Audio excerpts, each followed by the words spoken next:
So moving forward with the content of this lecture, let's talk about a very important command when we talk about persistent storage and file system. It is Fsync. What Fsync does, it gives an instruction to the file system to write immediately. So traditionally, whenever you are writing to a file, that file is buffered in memory for a while. And after a while, all these files are then cumulatively pushed to the persistent storage. So there is a moment where you might think that the file is returned but it may not be actually written on the persistent storage. And fsync command helps us to instruct the operating system to push the changes or to imply the changes that we have done to this file, to write that, to make that changes persistent, or to push that changes to the storage device itself. Now, why fsync is important? It could happen that sometimes, let's say we opened a file, we wrote a file, and then oops, something happened. There was a power cut. Now, when you open the system again, you are looking for this file, you get the file, you open the file, either you're not able to find the file. If you are able to find the file, then you open the file and this file is empty and you are like, what? I just wrote my contents on this file and somehow it just didn't got saved, right? Have you been under such situation? Yes, pretty much every one of us have been once at least. So this is okay if it's a routine life and that file would have just a couple of sentences. We could definitely rewrite. Definitely, we would be frustrated that we have to redo this work and we already did it. So nobody likes redoing the same work again, but it's still doable. But now imagine that this file stored something very important, such as bank transaction or any critical information that cannot be redone. In that sense, we would be losing a very important piece of data between the time that the user wrote to this file and this power failure happened. Most of the database system, DBMS, needs to guarantee, many of them needs to guarantee 100% consistency. And it doesn't work if they just guarantee an eventual consistency. So they need some operation that would allow operating system to say that, hey, as soon as this thing a word is written inside this file, fsync that file so that it is then persisted. So once it's persisted, once it's on a persistent storage device, such as hard disk or SSD, even if the power failure happens, when you reboot your system, you open this file, it would read the file from the persistent storage device, and that file would have the content that we pushed by fsync.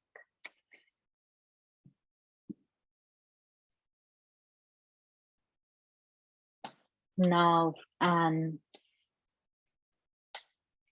another usually done operation on files and directories is renaming. What do we do when we rename? A very basic Unix command that we use to rename is mv. Let's say we have this command where, let's stick to our favorite names, right? Foo and bar. So let's say we have a command mv foo bar. What does it do? It is implemented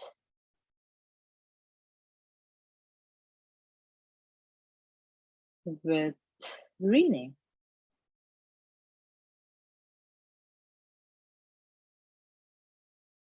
Care old, care new. Now, renaming is definitely an atomic operation, or it needs to be implemented in an atomic fashion. The steps that we do inside this operation is first we write new version of file. Let's say that is foo.temp.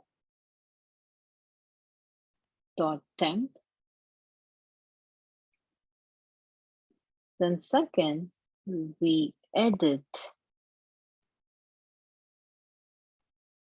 and force it using what command? How can we force the data to be persistent? Fsync, yes. To persist.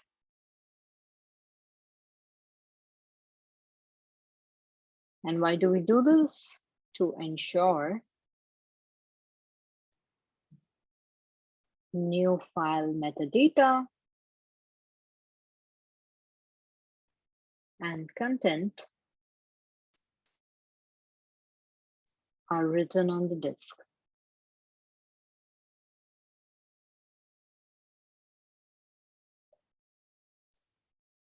Third,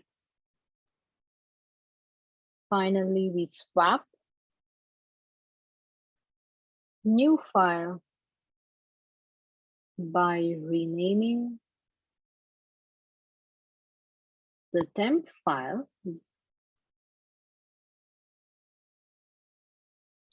to original file.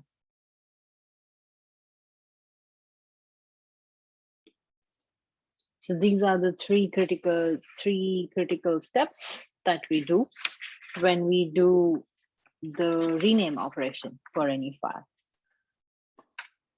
Now, definitely you could give this command to strace and see how, observe the system calls that are made underneath it.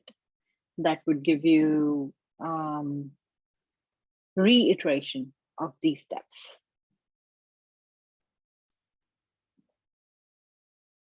So if you already have a file inside the persistent storage, if you want to get some more information about each file. So getting info about each file, what do? We could use commands like stat or fstat. And these commands would yield us information about file metadata. So the file metadata is the information that's kept in the struct called inode. And that's the persistent data structure kept by file system for the information about this file. So these commands would give us this information that's stored inside the inode. Different information that's stored inside this is size of the file, low level name. Again, it would vary depending on different file system. So if you are truly interested in getting hands-on and just learning about what different information does different file system consist or stores, then you could do this on a system that has one file system and then repeat the same command on a system that has another file system. For example, on Unix-based systems, we could use different file systems such as XFS, ext4.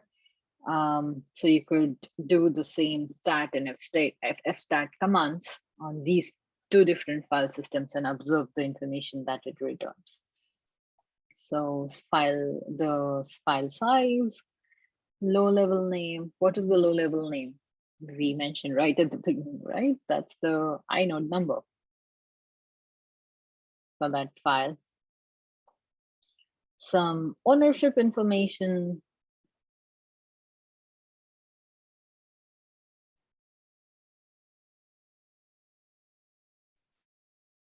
some more info about when the file was accessed or modified.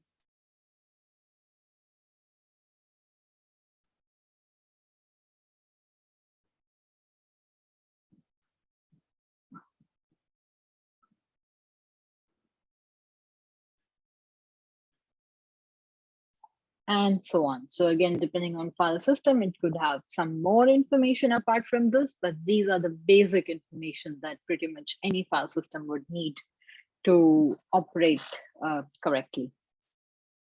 All these inodes, they reside on the disk. So all the inodes are persistent, and the copy of active ones are usually cached into the memory to speed up the access. Because imagine this is a metadata, and we access it much more frequently, right? So before accessing the content inside each file, you would first have to access the metadata of that file. So it makes sense to cache it on a faster memory. So we would, as we know that the DRAM access latencies are much lesser than the storage access latencies, such as if you're using the disk storage, such as hard disk. So then we would cache these metadata related to inode on the DRAM, but then we also want to maintain the persistent copy of this metadata because it is very critical to understand where the data that matters to us is stored on the system. So let's say if you have all the data of the disk as it is, but you somehow lose or somehow the inode data gets erased. So then what is the use of that data on the disk? Pretty much nothing. It becomes valueless because you won't be able to access the data. In order to access the data, you need this metadata that's stored inside the inode. So it is very, very critical piece of information. We cannot risk it just residing in the DRAM or the memory that could be lost if there is a power switch off, or if we turn off and turn on your computer again. So we would have to maintain the persistent copy of this information, such as inode data. Now, finally, we saw creating, we saw accessing both files and directories. Now let's discuss our final operation, which is removing.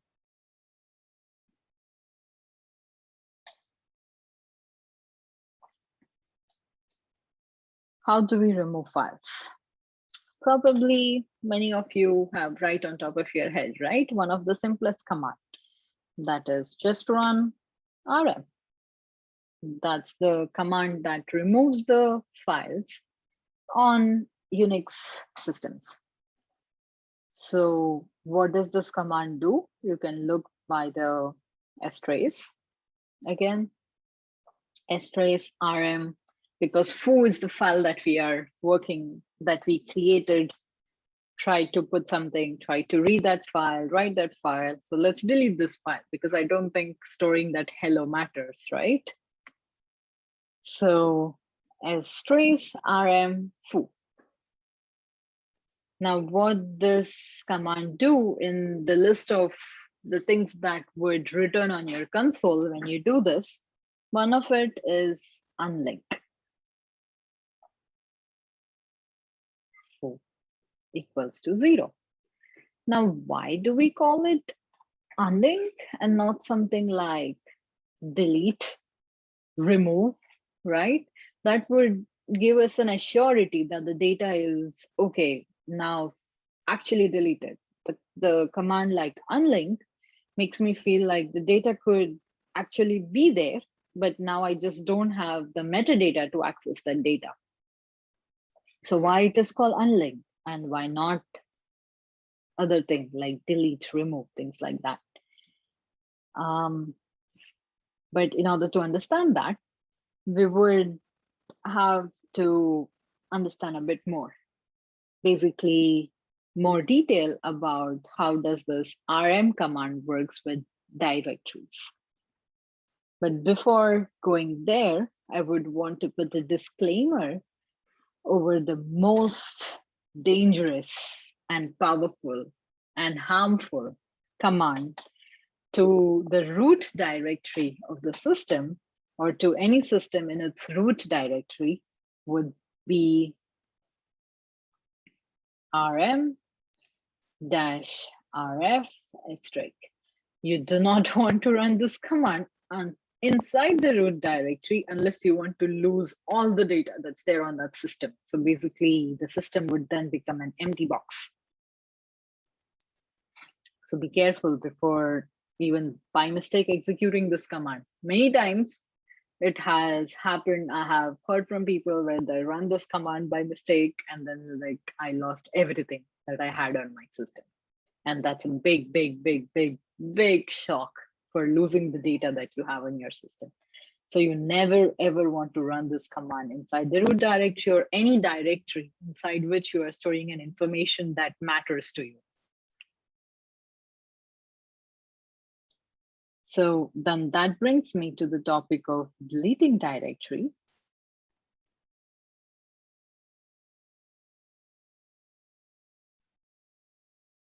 Deleting directory, we could use a command like rm-dir function.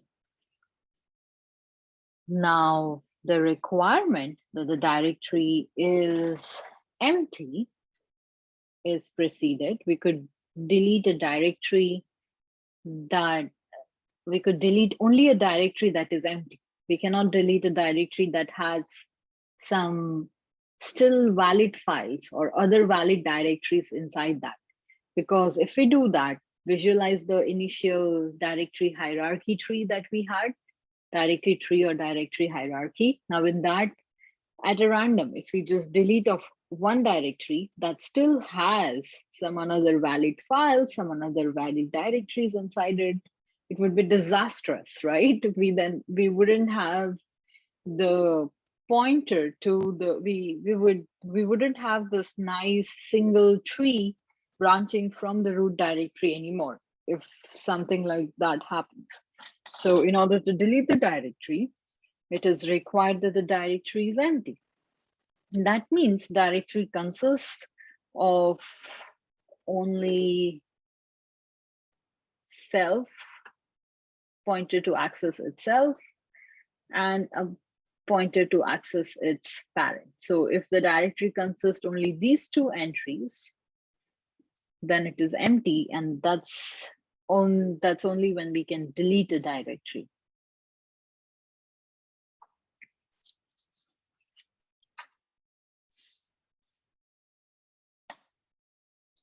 Now, coming back to why are we calling this function as unlink and not something as delete or remove? First, let's understand the link function, right? Before we understand unlink, we should first understand link. Now, to understand the function link, there are different types of links, such as you would have already heard of them, such as hard link and soft link. So first, let's understand hard link. That is represented by command ln, which is hard link. So we can write a sample program such as echo hello and direct it to the file. Now cat this file that would print hello on our console. Then I do ln, which is hard link the file to file2, which is another file. And then I do cat file2. What would I get? In parallel, do you have terminal open? If you type this commands, probably typing it's faster than me writing here, right? So you would have already typed it. What did you got as an output? hello, because file 2 is in hard link to file 1. So what are we doing here is create another file that is linked with the original file and shares the same inode number as the original file. So while we do hard link, the file is not copied in any way. This is very important to understand and remember. So what happens is, if you do ls-i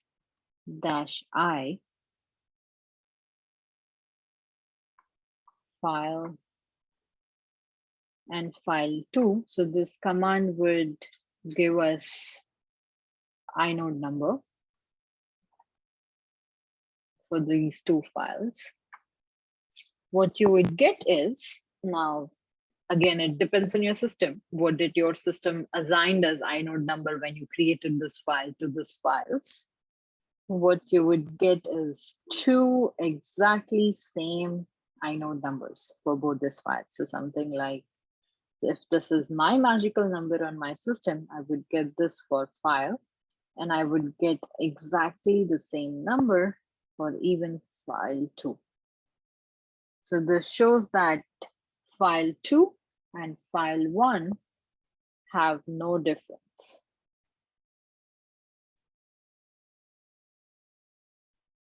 They are just two names of the same content.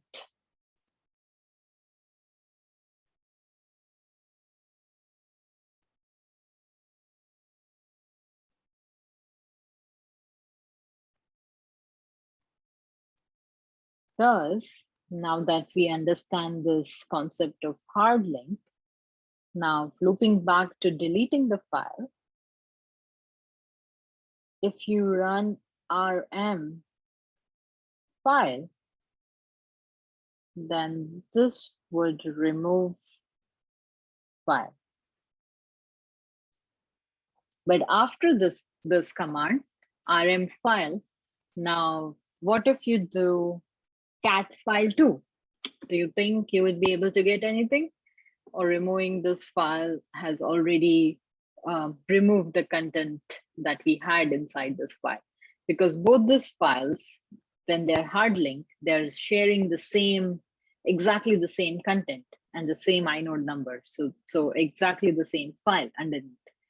They are just two different names for that same file. Now, when you removed rm file 1, what happened to the file 2? Let's do it. Write the command cat file 2. What's the output that you get?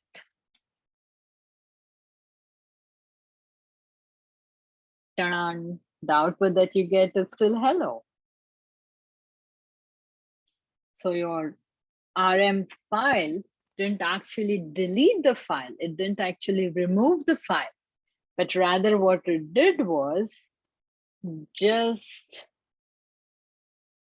unlink the file. And hence, when you do the sphrase for rm command, then you see the function unlink rather than the function maybe something as delete, remove, trash, something like that. No. So whenever an rm is called,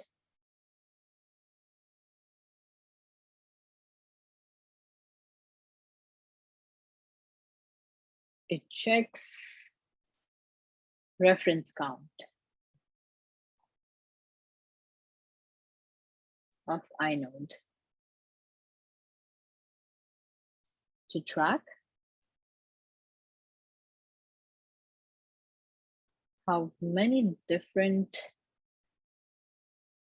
file names have been linked. Like in this case, we had two different file links, file and file 2, linked to the same content.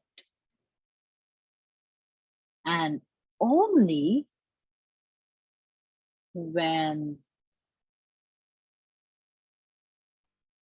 reference count is 0, the file system free inode.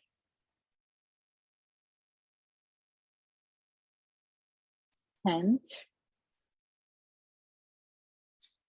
truly delete the data.